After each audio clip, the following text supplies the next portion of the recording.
10 truck অস্ত্র মামলা issue নিয়ে আলোচনা করতে আমাদের সাথে অনলাইনে যুক্ত হচ্ছেন জ্যেষ্ঠ আইনজীবী জয়নুল আবেদিন। এছাড়াও চট্টগ্রাম থেকে থাকছেন সিনিয়র আইনজীবী আব্দুস সাত্তার।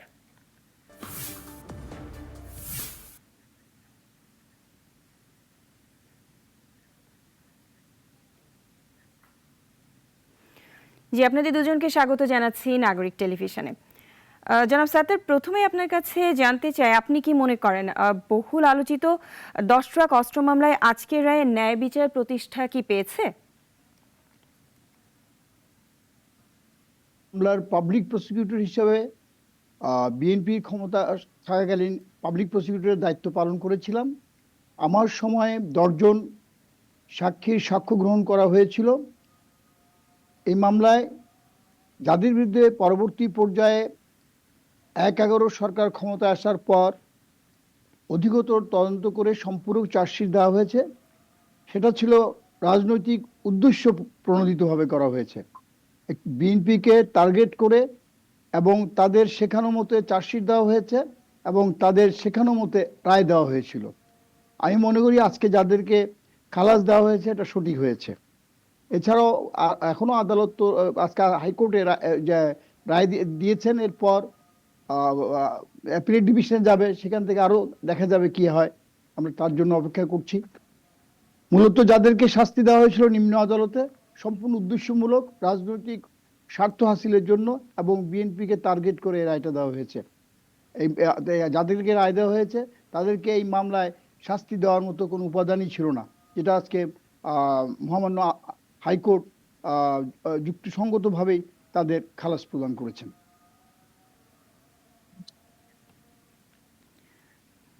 জি, আরো জানতে চাচ্ছি যে প্রতিমন্ত্রী লুৎফুজ্জামান বাবর বিএনপি সরকারের স্বরাষ্ট্র প্রতিমন্ত্রী ছিলেন।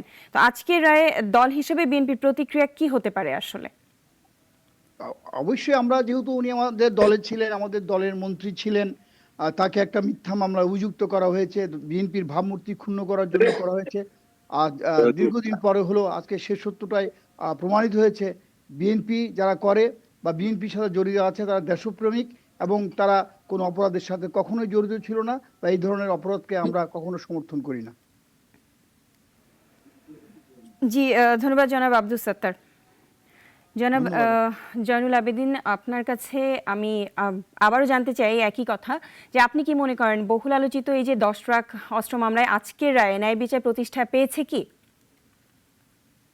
দেখুন, এই মামলাটি শুনানির সময় আমি ছিলাম যখন শাহজাহান সাহেব শুনানি করছেন।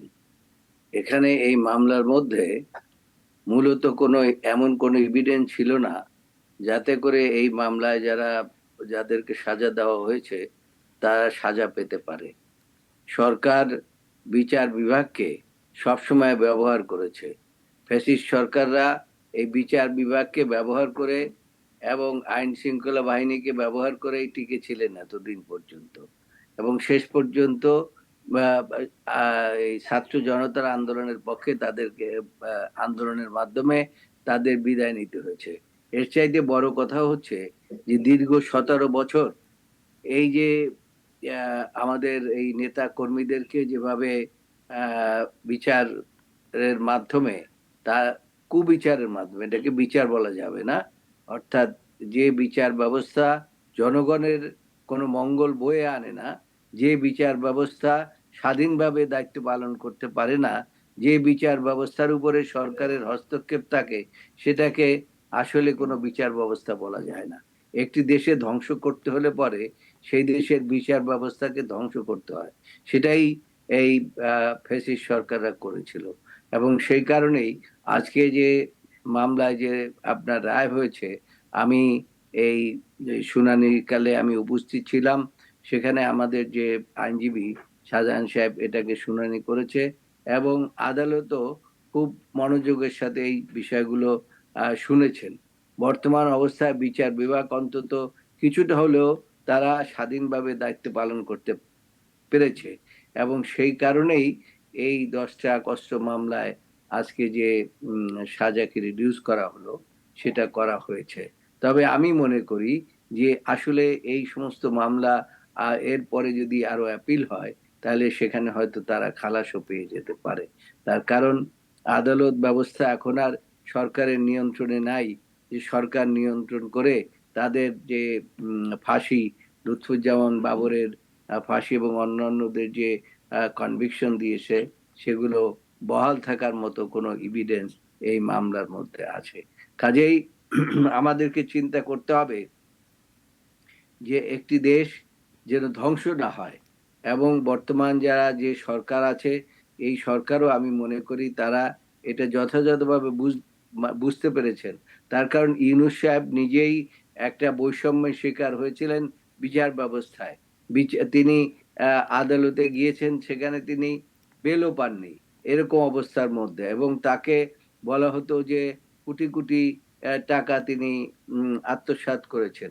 কাজেই ইউনূস সাহেব নিজেও, মোহাম্মদ ইউনূস যে সরকার প্রধান আজকে আছেন, তিনি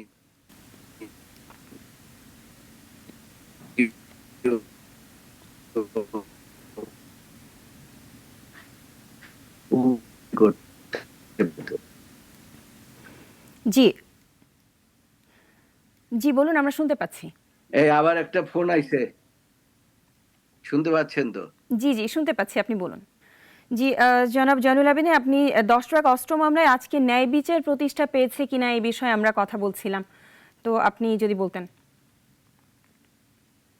না, আমি যে কথাটি বলছিলাম সেটা হচ্ছে যে এই যে বিচার ব্যবস্থা, ফ্যাসিস্ট সরকাররা বিচার ব্যবস্থাকে যেন তেন করে ব্যবহার করে অনেককেই এইভাবে করে জেল, জরিমানা, ফাঁসি দিয়ে আটকে আটকে রেখেছে। এমনকি আপনাদের মনে আছে যে অনেককে ফাঁসি দিয়ে ঝুলিয়ে তারা তাদের ইচ্ছা মতো বিচার ব্যবস্থাকে পরিচালনা করেছে।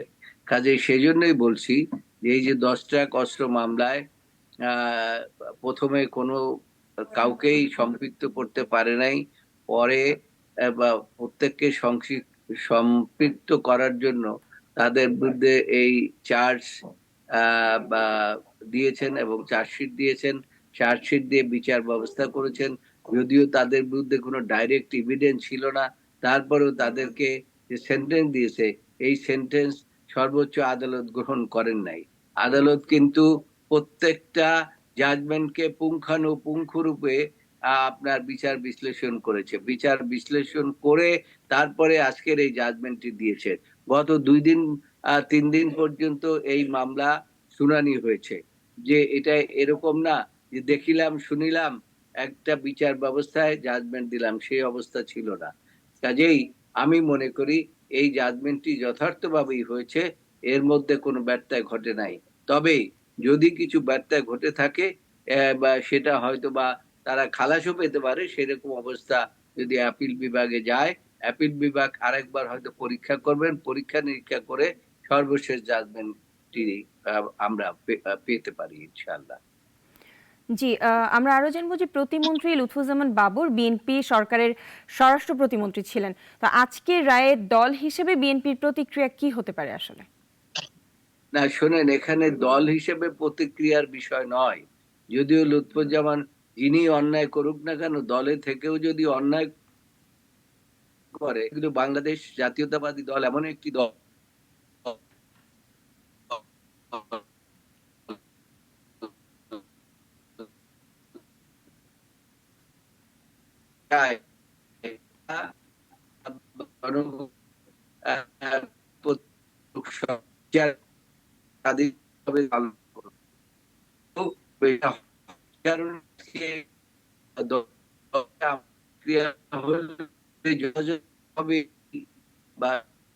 হয়েছে এবং আমনের প্রকৃত কনসেপ্ট। জি, দায়রা জজ আদালতের রায়ে মৃত্যুদণ্ড আর আজকের হাইকোর্টের রায়ে খালাস পেল আসামিরা, রায়ে এ ধরনের পার্থক্যের কারণ কি? না, কারণ তো হলো বিচার ব্যবস্থা। আমি তো আগেই বলেছি যে পার্থক্যের কারণটাই হচ্ছে যে ফ্যাসিস্ট সরকাররা বিচার বিভাগকে সর্বক্ষেত্রে তারা ব্যবহার করেছে। এখন বর্তমান যে সরকার রয়েছে, যে জনগণের প্রতিষ্ঠিত সরকার এবং ফ্যাসিস্ট সরকারের পতনের পরে যে সরকার গঠিত হয়েছে, এই সরকার তারা ওয়াদাবদ্ধ যে বিচার বিভাগের উপরে তারা কোনো হস্তক্ষেপ করবে না, এবং তারা যদি হস্তক্ষেপ করত তাহলে পরে তো এইভাবে জাজমেন্ট দিতে পারতো না বিচারপতিরা। বিচারপতিদের উপরেও তারা খড়গ নামিয়ে দিয়েছিলেন।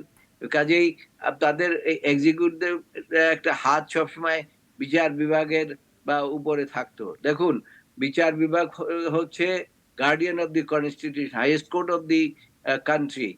সংবিধানেই বলা আছে যে বিচার বিভাগ হচ্ছে গার্ডিয়ান অফ দি কনস্টিটিউশন। এই গার্ডিয়ান অফ দি কনস্টিটিউশনকে যথাযথভাবে যদি দায়িত্ব পালন করতে দেয়া না হয় তাহলে সেই ক্ষেত্রেই সেখানে প্রবলেম সৃষ্টি হয়, এবং মানুষের পরিবর্তে অবিচারের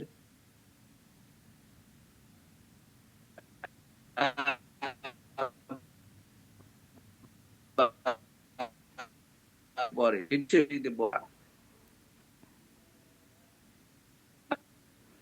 জি, শুনতে পাচ্ছি। মনে হয় বুঝছে না। তাই শুনতে পেলে তাহলে প্রশ্ন থাকলে করতে পারেন। জি, আমরা আরেকটু জানতে চাই যে আদালত বলেছে আসামিরা প্রকৃত অপরাধী না, তাহলে প্রকৃত অপরাধী আসলে কারা? আর অস্ত্র তো দেশে এসেছে, সুতরাং এখানে ব্যর্থতা কাদের? তাহলে কি রাষ্ট্র ব্যর্থ? হ্যাঁ, অবশ্যই। সেই সময়কার যে রাষ্ট্র ব্যবস্থা, এই ব্যর্থ রাষ্ট্র ব্যবস্থা।